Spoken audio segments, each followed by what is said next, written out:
Hello everyone. Sociology study platform में आप सभी लोगों का हार्दिक स्वागत है।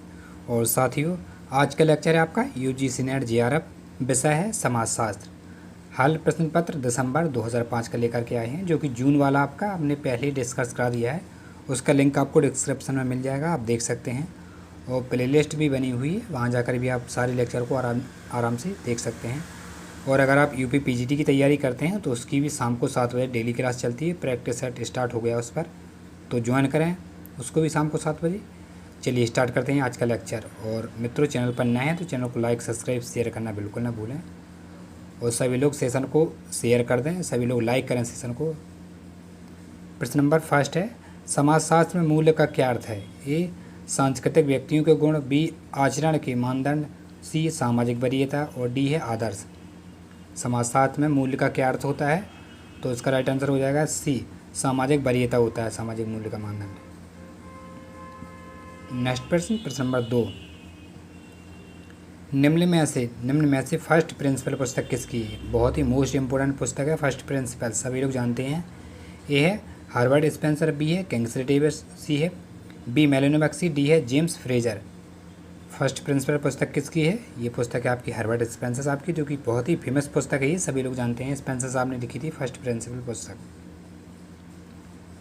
और नेक्स्ट प्रश्न आपके सामने 3, आवश्यकता सिद्धांत निम्न में से किसकी देन है? जो आवश्यकता का सिद्धांत वह किसकी देन है? ए है दुर्खिम की, बी है मीड की, सी है मैलिनोवस्की की, डी है मैनहीन की। आवश्यकता सिद्धांत किसने दिया था? कौन प्रतिपादक है आवश्यकता का सिद्धांत? ये प्रतिपादक है मैलिनोवस्की, ये मानव शास्त्री हैं मैलिनोवस्की। इन्होंने प्रकारवादी सिद्धांत के एक प्रमुख हस्ताक्षर थे। इन्होंने अपनी पुस्तक ए साइंटिफिक थ्योरी ऑफ कल्चर में आवश्यकता का सिद्धांत प्रस्तुत किया था। पहला है जैविक आवश्यकता, दूसरा है सामाजिक आवश्यकता, और तीसरा सांस्कृतिक या समकालीनात्मक आवश्यकता। ठीक है। और नेक्स्ट प्रश्न देखते हैं, प्रश्न नंबर 4 स्क्रीन पर। वेबर के अनुसार करिश्माई नेता की निम्न में से सबसे महत्वपूर्ण विशेषता कौन सी है? ये है समाज के लिए उसकी शक्तियों का महत्व, बी है व्यक्तिगत आकर्षण, और सी है आपका राजनीतिक अनुयायी, और डी है अपने अनुयायियों को अपनी विशेष शक्तियों से प्रभावित करने की योग्यता।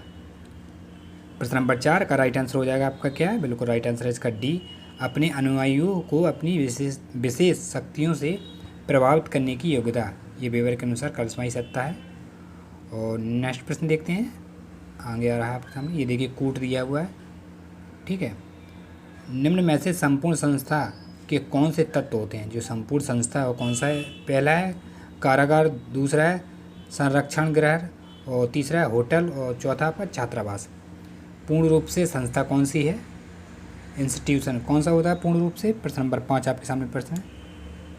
ए में है 2 और 3, बी में है 1 2 3, सी में है 1 और 2, डी में है 2 3 4। कौन सी संस्था होती है पूर्ण रूप से संस्था मानी जाएगी आपकी? भाई कारागार और संरक्षण, ये होटल और छात्रावास तो संस्था नहीं है, इसलिए आपका सी राइट आंसर हो जाएगा इसका। ये गॉफमैन ने संपूर्ण संस्था की अवधारणा दी थी, गॉफमैन साहब ने। और नेक्स्ट प्रश्न देखते हैं, प्रश्न नंबर 6, समाजशास्त्रीय परिप्रेक्ष्य में संस्कृति का क्या अर्थ होता है? सोशलॉजी के पर्सपेक्टिव से देखें तो कल्चर का क्या अर्थ होता है? ए है व्यक्ति में सुधार, और बी है सीखा हुआ व्यवहार, सी है प्रयोगशाला में सूक्ष्म प्राणियों का विकास, और डी है सुंदर गुणों का निर्माण। प्रश्न नंबर 6 आपके सामने है स्क्रीन पर, और इसका राइट आंसर बताएं। बिल्कुल कल्चर का अर्थ ही होता है सीखा हुआ व्यवहार, इसलिए आपका बी राइट आंसर हो जाएगा, इसमें कोई दोहराए नहीं है। और सभी लोग सेशन को लाइक कर दें, जो लोग आ गए होंगे, जो लोग क्लास ज्वाइन को किए हैं वो सेशन को लाइक करें और शेयर कर दें। साथ ही साथ शेयर की संख्या, आपकी लाइक की संख्या बहुत कम आ रही है। प्रश्न नंबर 7 है, निम्नलिखित में से धर्म का कौन सा प्रकार नहीं है? ए सामाजिक सुदृढ़ता को बढ़ाए रखना, बी है सामाजिक नियंत्रण को बनाए रखना, और सी आपका सामाजिक दबाव से छुटकारा दिलाना, और डी है सामाजिक स्तरीकरण को बढ़ावा देना। धर्म का कौन सा जो है प्रकार नहीं है? प्रश्न नंबर 7, इसका आंसर हो जाएगा डी, सामाजिक स्तरीकरण को बढ़ावा देना है। ठीक है, D is the right answer. और नेक्स्ट प्रश्न देखते हैं, प्रश्न नंबर 8 स्क्रीन पर। पिता के भाई की पुत्र वधू निम्न में से किसका उदाहरण है? ए प्राथमिक नातेदारी का, बी द्वितीयक नातेदारी का, सी वैवाहिक नातेदारी का, डी है रक्त संबंधी नातेदारी का। पिता के पुत्र की वधू निम्न में से कौन सा उदाहरण माना जाएगा? प्रश्न नंबर 8, बिल्कुल राइट आंसर इसका हो जाएगा सी, वैवाहिक नातेदारी का माना जाएगा, इसलिए सी द राइट आंसर आपका सी। और नेक्स्ट प्रश्न आपके सामने प्रश्न नंबर 9, उदारता, उच्च पद की प्राप्ति, भौतिक पदार्थों का होना, समय की पाबंदी, एक देशभक्ति कुछ ऐसे उदाहरण हैं जिनकी अभिलाषा तथा उनकी प्राप्ति के लिए प्रयत्नशील हुआ जाए, उसे क्या कहा था? ए है मूल्य, बी है प्रथाएं, और सी आपका जैविक शैली, और डी आपका लोकाचार। उसे आप क्या कहेंगे? उदारता, उच्च पद प्राप्ति, भौतिक पदार्थ का होना, समय की पाबंदी, देशभक्ति कुछ ऐसे उदाहरण मिलते हैं। और उसका राइट आंसर है की बात करें तो इसको मूल्य कहते हैं। ठीक है, मूल संस्कृति या तो व्यक्तित्व की धारणाओं एवं आदर्शों के वे वस्तुओं घटनाओं को दूसरों के साथ जोड़ने का प्रयत्न करते हैं।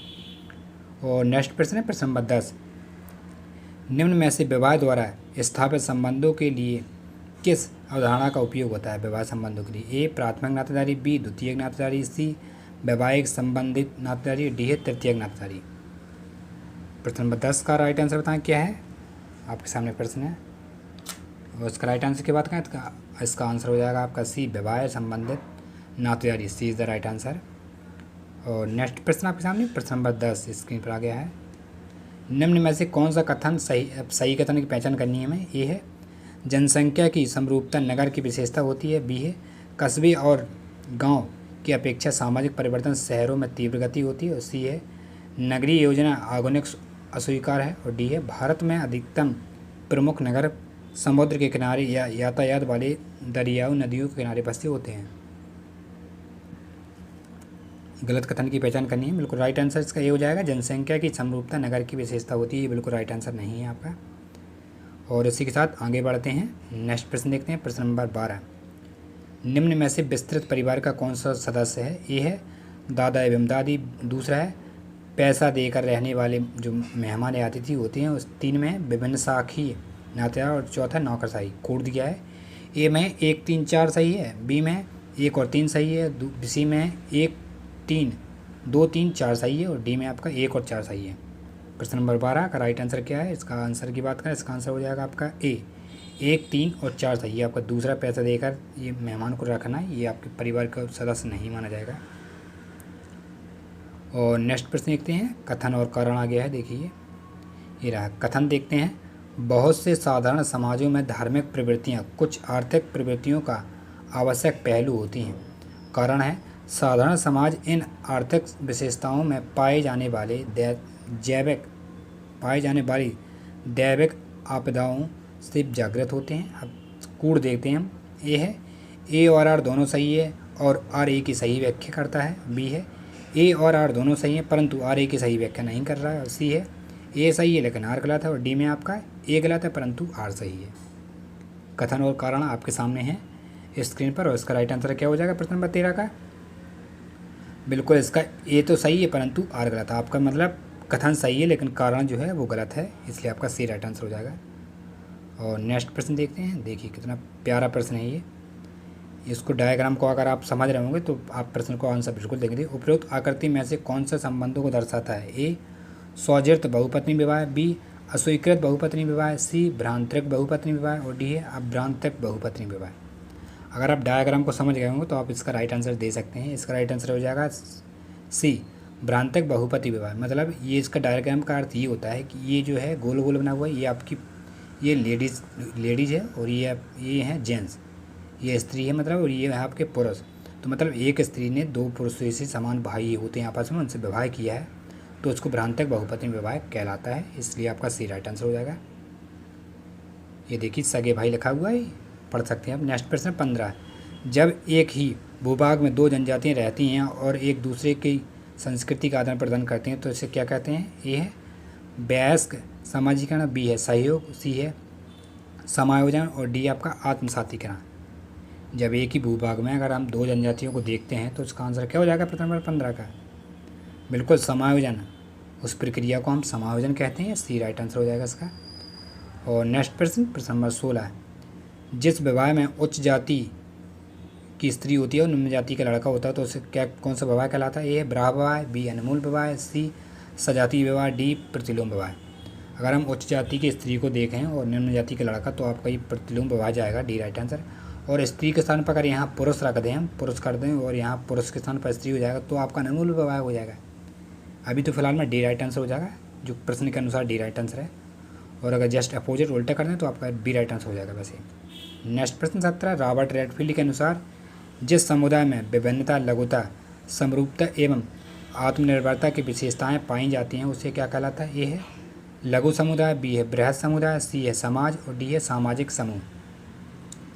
रॉबर्ट रेडफील्ड के अनुसार समुदाय में विभिन्नता, लघुता, स्वरूपता का क्या अर्थ है? प्रश्न नंबर 17 आपके सामने प्रश्न है, और उसका राइट आंसर हो जाएगा लघु समुदाय। ए राइट आंसर है लघु समुदाय।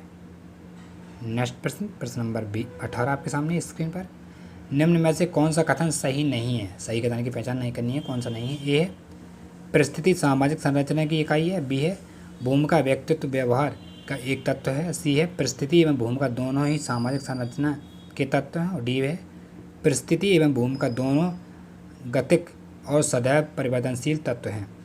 कौन सा कथन सही नहीं है? प्रश्न नंबर 18 आपके सामने है, बिल्कुल राइट आंसर इसका बात करें बी राइट आंसर हो जाएगा। भूमिका व्यक्तिगत व्यवहार का तत्व नहीं है, ये राइट आंसर बिल्कुल नहीं है। और आगे बढ़ते हैं, आगे प्रश्न आपका 19, आदर्श व्यवहारों को जिन्हें समाज आवश्यक मानता है तथा जिनका वह कठोरता पूर्वक पालन करता है वह क्या कहलाता है? ए जनरीतियाँ, बी रूढ़िवादी, सी प्रथाएं और डी मान्यताएं या अभिसमय। जब कोई व्यक्ति आदर्श व्यवहारों को कठोरता से पालन करता है तो उसको क्या कहलाते हैं, क्या कहा जाता है? इसको कहा जाता है जन रूढ़ियाँ। बी राइट आंसर हो जाएगा। और इसी के साथ आगे देखते हैं, नेक्स्ट प्रश्न आपके सामने 20 प्रश्न है। पूछा, मीर द्वारा ऐसे व्यक्तियों को जिनका किसी व्यक्ति के स्वयंमूलक या सामाजिक आदर्श की स्वीकृति या अस्वीकृति पर सर्वाधिक प्रभाव पड़ता है उसे क्या कहा गया? ए सामान्यकृत दूसरे, बी है संदर्भ दूसरे, और सी आपका महत्वपूर्ण दूसरे, डी है मॉडल दूसरे। मीर का प्रश्न नहीं, ये गलत नहीं होना चाहिए आपका। क्या राइट आंसर हो जाएगा मीर के प्रश्न का? राइट आंसर की बात करें तो उनका आंसर हो जाएगा आपका ये सामान्यकृत दूसरे, ये मीर साहब का है। और नेक्स्ट प्रश्न आपका 21 प्रश्न है, निम्न में से किसके अनुसार सत्ता का भेदी प्रसार वर्ग संगठन एवं वर्ग संघर्ष का निर्माण करता है? A Karl Marx, B Robert Redfield, और सी आपका लेवी स्ट्रॉक्स, और डी है लेविस कोजर। कौन से अनुसार सत्ता का जो है भेदी प्रसार वर्ग संगठन वर्ग संघर्ष का निर्माण करता है? प्रश्न नंबर 21 का राइट आंसर हो जाएगा आपका बी रॉबर्ट रेडफोर्ड का कहना है ये। और नेक्स्ट प्रश्न, प्रश्न नंबर 22 स्क्रीन पर आपके सामने पूछा है, प्रक्रियावादी विचारधारा के अनुसार मानव प्रकृति निम्न में से किस प्रकार की है? ए पेट्रोल, बी पानी, सी मोम, और डी स्टील। प्रक्रियावादी विचारधारा के अनुसार मानव प्रकृति निम्न में से किस प्रकार की है? और उसका राइट आंसर हो जाएगा प्रश्न नंबर 22 का, बिल्कुल पानी की भांति है भाई, तो बी राइट आंसर जाएगा आपका। और नेक्स्ट प्रश्न चलते हैं, प्रश्न नंबर 23, निम्नलिखित में से कौन सा सिद्धांत मानवता की मनोवृत्ति अभिव्यक्ति पर आधारित है? ए प्रक्रियावादी, बी प्रसारवाद, और सी संरचनावाद, और डी है अंतःक्रियावाद। प्रश्न नंबर 23 का राइट आंसर बताएं क्या है? और इसका राइट आंसर हो जाएगा प्रश्न नंबर 23 का अंतःक्रियावाद, डी राइट आंसर है इसका। और नेक्स्ट प्रश्न आपके सामने स्क्रीन पर आ रहा है, प्रश्न नंबर 24 स्क्रीन पर ये रहा। वेबर का प्रश्न, वेबर के अनुसार स्थिति व्यवस्था को क्यों लागू होती है? ए ऊपर एवं नीचे सामाजिक गतिशीलता को प्रोत्साहन करना, बी है ऊपर नीचे सामाजिक गतिशीलता को हस्तांतरित करना, और सी में है ऊपर सामाजिक गतिशीलता को प्रोत्साहित करना परंतु नीचे सामाजिक गतिशीलता को हस्तांतरित करना, और डी में ऊपर नीचे सामाजिक गतिशीलता को प्रोत्साहित करना। वेबर के अनुसार स्थिति की व्यवस्था क्यों लागू होती है? प्रश्न नंबर 24 का राइट आंसर हो जाएगा ए ऊपर एवं नीचे सामाजिक गतिशीलता को प्रोत्साहित करना, ए इज द राइट आंसर है वेबर के अनुसार। और इसी के साथ नेक्स्ट प्रश्न आपके सामने, प्रश्न नंबर 25, महिलाओं की स्थिति एवं भूमिकाओं में लोकमत में ऐतिहासिक परिवर्तन को समझने के लिए शोधकर्ता निम्न में से किस अध्ययन पद्धति को अपनाएगा? ए है नमूना सर्वेक्षण, बी है जाने माने मीडिया द्वारा पहले कुछ वर्षों के योगदान का विषय विश्लेषण, और सी में है समूह केंद्रित विश्लेषण, और डी है सहभागी निरीक्षण। देखिए बहुत ही प्रश्न सरल है। महिलाओं की परिस्थिति एवं भूमिका में लोकमत में ऐतिहासिक परिवर्तन को समझने के लिए निम्न में से शोधकर्ता किस पद्धति को अपनाएगा? और अगर आपने रिसर्च पढ़ा होगा तो आपको इसका आंसर राइट हो जाएगा। इसका आंसर हो जाएगा बी जाने माने मीडिया द्वारा पहले कुछ वर्षों के जो डेटा कलेक्ट होते हैं उसको विश्लेषण किया जाता है, इसलिए आपका बी राइट आंसर हो जाएगा इसका। और नेक्स्ट प्रश्न आपके सामने, प्रश्न नंबर 26, कौन सा मेल नहीं है? मेल नहीं है, इसको देखना है। ए है पवित्र और अपवित्र, दुर्खिम साहब की बिल्कुल राइट आंसर हो जाएगा। बी है संदर्भ सबूत मैटर ने दिया था, राइट आंसर है सी है। शुद्धता और शुद्धता ड्यूमा की है, शायद लुइस ड्यूमा की, सही है। और ये है प्रभु जाति, ये गुरी है कि नहीं है, ये आपकी एम एन श्रीनिवास की है। ये चौथा राइट आंसर हो जाएगा, गुरी साहब की नहीं है, एम एन श्रीनिवास की है प्रभु जाति की अवधारणा।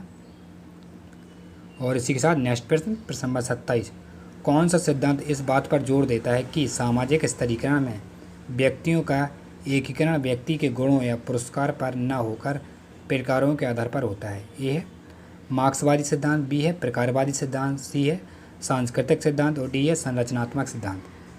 प्रश्न नंबर 27, 27 प्रश्न का राइट आंसर बताएं क्या है, और इसका राइट आंसर हो जाएगा आपका बी प्रक्रियावादी सिद्धांत, B is the right answer है इसका। और नेक्स्ट प्रश्न, प्रश्न नंबर 28, जाति अध्ययन में वेबर के स्तरीकरण के सिद्धांत को किसने अपनाया था? देखिए कितना प्यारा प्रश्न है ये, एनटीए ने इस बार भी पूछेगा, ध्यान रखना। ए है एम एन श्रीनिवास, बी है आंद्रे बेते, सी है एस सी दुबे और डी है जी एस गुरिये।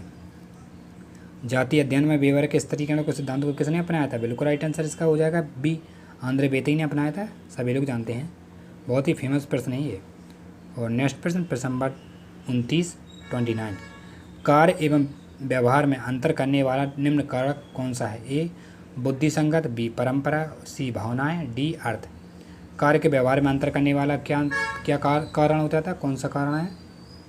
बिल्कुल इसका राइट आंसर हो जाएगा 29 का राइट आंसर है सी भावनाएं होती हैं, कार्य और व्यवहार में अंतर करती है। जो नेक्स्ट प्रश्न है, प्रश्न नंबर 30 आपके सामने स्क्रीन पर आ रहा है। जब एक व्यवस्था के किसी एक भाग में परिवर्तन होता है तो दूसरे भाग में परिवर्तन स्वयं होने लगता है तथा इस परिवर्तनों को सामाजिक संरचना अपने में शामिल करने हेतु एक नई व्यवस्था को जन्म देती है। इस प्रकार की मान्यता के आधार पर निम्न में से सिद्धांत में से कौन सा सिद्धांत को दर्शाया गया है? ए है सामाजिक परिवर्तन का क्रांतिकारी सिद्धांत, बी है सामाजिक परिवर्तन का संघर्ष का सिद्धांत और सी है सामाजिक परिवर्तन का तुलनात्मक सिद्धांत, डी में आपका सामाजिक परिवर्तन का नव विचारवादी सिद्धांत। प्रश्न नंबर 30 आपके सामने प्रश्न हो, इसका राइट आंसर क्या हो जाएगा? बिल्कुल इसका राइट आंसर की बात करें, इसका आंसर हो जाएगा आपका सी सामाजिक परिवर्तन का संतुलन सिद्धांत, सी इज़ द राइट आंसर इसका। और इसी के साथ आगे बढ़ते हैं। नेक्स्ट प्रश्न है 31, 31, जब किसी सामाजिक सिद्धांत का परीक्षण करना हो तो शोधकर्ता निम्न में से किस विधि को अपनाएगा? ए समष्टि विधि यानी कि आगमनात्मक शोध इंडक्टिव, और बी है समष्टिक शोध यानी निगमनात्मक, आगमनात्मक और निगमनात्मक इंडक्टिव और डिटेक्टिव, और सी है अन्वेषणात्मक शोध और डी है सैद्धांतिक शोध। जब सामाजिक शोध में सिद्धांत का परीक्षण करने हेतु शोधकर्ता निम्न में से किसको अपनाएगा? प्रश्न नंबर 31 का राइट आंसर हो जाएगा आपका बी निगमनात्मक शोध को अपनाएगा, बी राइट आंसर है इसका। और नेक्स्ट प्रश्न 32, 32 प्रश्न आएगा, दुर्कीम के अनुसार श्रम विभाजन किसका कार्य था? ए जनसंख्या का घनत्व, बी धर्म, सी परिवार और डी आपका मानव द्वारा प्रसन्नता की तुलना। दुर्कीम के अनुसार श्रम विभाजन का क्या अर्थ था? और अगर आपने इनका दुर्कीम साहब का श्रम विभाजन पढ़ा होगा तो उसका राइट आंसर आप पक्के में देंगे। बिल्कुल जनसंख्या का घनत्व था इनका कहना, इसका विकास का कार्य था जनसंख्या का घनत्व। ये बहुत ही फेमस हैं भाई थिंकर, तो इनको पढ़ना बहुत ज़रूरी है। नेक्स्ट प्रश्न है 33, पर्यावरण संबंधी गलती का कारण निम्न में से कौन सा है? ए बृहद व्याख्या के आधार पर सूक्ष्म आधार पर नतीजा निकालना, बी सूक्ष्म आधारित व्याख्या के आधार पर बृहद स्तर का पर नतीजा निकालना, सी है निरीक्षण की इकाई का विश्लेषण की इकाई जैसे ना होना, और डी है निरीक्षण की इकाई का सही से परिभाषित ना होना। प्रश्न नंबर 33 आपके सामने प्रश्न हो, इसका राइट आंसर क्या है? इसका आंसर हो जाएगा सी निरीक्षण की इकाई विश्लेषण की इकाई जैसा ना होना, सी राइट आंसर इसका। और नेक्स्ट प्रश्न है प्रश्न नंबर 34, एक शोध कार्य में आपराधिक गैंग बनाने और समाप्त करने के अध्ययन को प्रयास में गैंग का स्वयं भी सक्रिय सदस्यता बन जाता है, इस तरह की भूमिका को क्या कहेंगे? ए है निरीक्षण सहभागी जैसा, और बी है सहयोगी निरीक्षण, और सी है केवल सहभागी, डी है केवल निरीक्षण। प्रश्न नंबर 34 का राइट आंसर, अगर आपने ये सही से पढ़ लिया होगा तो इसका सहभागी निरीक्षण राइट आंसर हो जाएगा बी। और नेक्स्ट प्रश्न पर चलते हैं। ये देखिए प्रश्न नंबर 35 आ गया आपके सामने स्क्रीन पर। और निम्न में से आदर्श समाजों की कौन सी विशेषता है? हमें आदर्श समाज देखना है। ये है पहला है मशीन सुदृढ़ता, और दूसरा है संविदात्मक संबंध, और तीसरा है नातेदारी की प्रमुखता, और डी है सामाजिक भिन्नता। ए में 1 और 2, बी में 2 और 1 और 3 और सी में आपका 2 और 3, डी में 3 और 4। प्रश्न नंबर 35 का राइट आंसर, और उसका राइट आंसर हो जाएगा आपका मशीनी सुदृढ़ता और आपका नाचदारी की प्रमुखता, इसलिए आपका बी राइट आंसर हो जाएगा यहाँ पे पहला और तीसरा। ये मैकाइवर साहब की पुस्तक है, सोसाइटी में समाज को परिभाषित करने हेतु लिखा था। समाज परिपाटियाँ, कार्यविधियों, सत्ता, परंपराओं में, इनकी सोसाइटी पुस्तक है मैकाइवर की है सोसाइटी, ध्यान रखना। नेक्स्ट प्रश्न 36, निम्न में से सामाजिक संरचना को भूमिका संबंधों का जाल तथा आकृतियों के रूप में किसने परिभाषित किया था? ए नाडेल, बी लेवी स्ट्रॉक्स और सी आपका रैडक्लिफ ब्राउन, डी है मार्टन। प्रश्न नंबर 36 का राइट आंसर क्या है? उसका राइट आंसर हो जाएगा नाडेल साहब ने कहा था ये सामाजिक संरचना की भूमिका और संबंधों का जाल तथा आकृति के रूप में परिभाषित किया था नाडेल साहब ने। और नेक्स्ट प्रश्न आपके सामने 37 प्रश्न, अतार्किक क्रियाएँ क्या होती हैं? ए क्रियाएँ जो साध्यों को हासिल करने के लिए उपयुक्त साधनों का प्रयोग करते हैं, बी है क्रियाएँ जिनका संचालन भावनाओं द्वारा होता है, सी है क्रियाएँ जो पक्षपातपूर्ण तथा निष्पक्ष होती हैं और डी है क्रियाएँ जो अविकसित होती हैं। अतार्किक क्रियाएँ क्या है? बिल्कुल अतार्किक क्रियाओं का राइट आंसर बी हो जाएगा, क्रियाएँ जिनका संचालन भावनाओं द्वारा होता है उसे अतार्किक क्रिया कहते हैं। और नेक्स्ट प्रश्न 38, सिद्धांत क्या है? थ्योरी क्या होती है? ए है तर्कसंगत अवधारणा, बी है तत्वों का सामान्यीकरण और सी आपका तत्संगत तत्व और डी है घटनाओं का सामान्यीकरण। आप थ्योरी किसे कहेंगे? बिल्कुल इसका राइट आंसर होगा डी, घटनाओं का सामान्यीकरण किया जाता है उसे हम थ्योरी कहते हैं। और नेक्स्ट प्रश्न आपके सामने 39 प्रश्न है, पितृसत्तात्मक या मैत्रिसत्तात्मक नातदारी संगठन जिस में सदस्यों का एक साझा पूर्वज होता है निम्न में से कौन सा है? ए है सत्तात्मक, बी है टोटम और सी आपका गोत्र और डी है फ्रेटरी। प्रश्न नंबर 39 का राइट आंसर क्या है? बिल्कुल इसका राइट आंसर अगर सही से पढ़ें पर इसका आंसर गोत्र जाएगा। मात्रा सत्तात्मक पितृसत्तात्मक नातदारी संगठन में जिन सदस्यों को साझा पूर्वज होते हैं उसे गोत्र कहते हैं, सी इज़ द राइट आंसर। इसको अंग्रेजी के क्लोन शब्द से हिंदी भाषा का गोत्र शब्द से प्रयोग किया गया है वंशजों से, ठीक है। और नेक्स्ट प्रश्न है 14, मार्टिन के अनुसार विचलन का अर्थ वह व्यवहार है जो सामान्यीकरण लाता है, बी जो अस्वीकृत होता है और सी है जो प्रतीकात्मक होता है, डी है जो अस्वीकृत होता है। मार्टिन के अनुसार विचलन का अर्थ वह व्यवहार है जो, प्रश्न नंबर 40 का राइट आंसर हो जाएगा बी जो अस्वीकृत होता है, बी राइट आंसर है। और नेक्स्ट प्रश्न 41, भूमिका सेट की अवधारणा किसने दी थी? देखिए कितना प्यारा प्रश्न है, भूमिका सेट, अगर इसको सही से पढ़ लेंगे तो आंसर बता सकते हैं। ए है गॉफमैन, बी है GH मीर, सी है R.K. मार्टिन, डी है CH कूले। तो भूमिका सेट की अवधारणा जो है R.K. मार्टिन ने दी थी, सी राइट आंसर हो जाएगा इसका, उसमें दोहराया नहीं है कोई भाई। नेक्स्ट प्रश्न 42, जब बारंबारता सूचक सामग्री के मानक विचलन का मूल्य 2.2 प्राप्त हो तो इसको क्या अर्थ में क्या निकाला जा सकता है? ए कम विचलन, बी नकारात्मक विचलन, सी स्वरूपता और डी है आपका संगणना की गलती। प्रश्न नंबर 42 का राइट आंसर क्या हो जाएगा? बिल्कुल नकारात्मक विचलन निकाला जाएगा। 2.2 प्राप्त करने होने पर इसे क्या अर्थ निकाला जाएगा? तो नकारात्मक विचलन। और नेक्स्ट प्रश्न देखते हैं 43 प्रश्न है, आमतौर पर शोध उपकल्पना निम्न में से किससे ली जा सकती है या बनाई जा सकती है? अनुभवजन्य तत्व, बी शोधकर्ता की उपकल्पना, सी है सैद्धांतिक प्रारूप और डी है पिछले शोधों से। प्रश्न नंबर 43 का राइट आंसर हो जाएगा सैद्धांतिक प्रारूप से। शोध उपकल्पना निम्न में से किससे ली जाती है? सैद्धांतिक प्रारूप से। और नेक्स्ट प्रश्न आ गया आपके सामने 44 प्रश्न है, एक शोधकर्ता को किसी महानगर में गंदी बस्तियों बाल अपराध के कारणों को समझने की में दिलचस्पी है, उस बस्ती में अंतरक्षण कार्य के उद्देश्यों के लिए उसे किस प्रकार के शोध डिजाइन को विचार करना चाहिए? अगर किसी की आपकी रुचि मान लीजिए कि महानगर में गंदी बस्तियों के ऊपर है तो किस प्रकार के डिजाइन को अपनाएंगे शोध के लिए? ए व्याख्यात्मक, बी अन्वेषणात्मक शोध और सी है वर्णनात्मक शोध, डी है मूल्यांकनात्मक शोध। कौन से शोध को अपनाएंगे हम? बिल्कुल अगर आप इसको सही से पढ़ेंगे तो आपको अन्वेषणात्मक पता चलेगा, बी राइट आंसर हो जाएगा। अगर आप शोध सही पढ़े होंगे तो बिल्कुल राइट आंसर बी हो जाएगा, कोई दिक्कत वाली बात नहीं है। नेक्स्ट प्रश्न है 45, व्यक्तित्व मान्यताओं में कुल योग का विचलन का औसत सदैव निम्न में से क्या होगा? ए सकारात्मक, बी नकारात्मक, सी सकारात्मक और नकारात्मक, डी है 0 शून्य। प्रश्न नंबर 45 का राइट आंसर आपका क्या है? लुक राइट आंसर इसका डी जाएगा, इसका 0 होगा।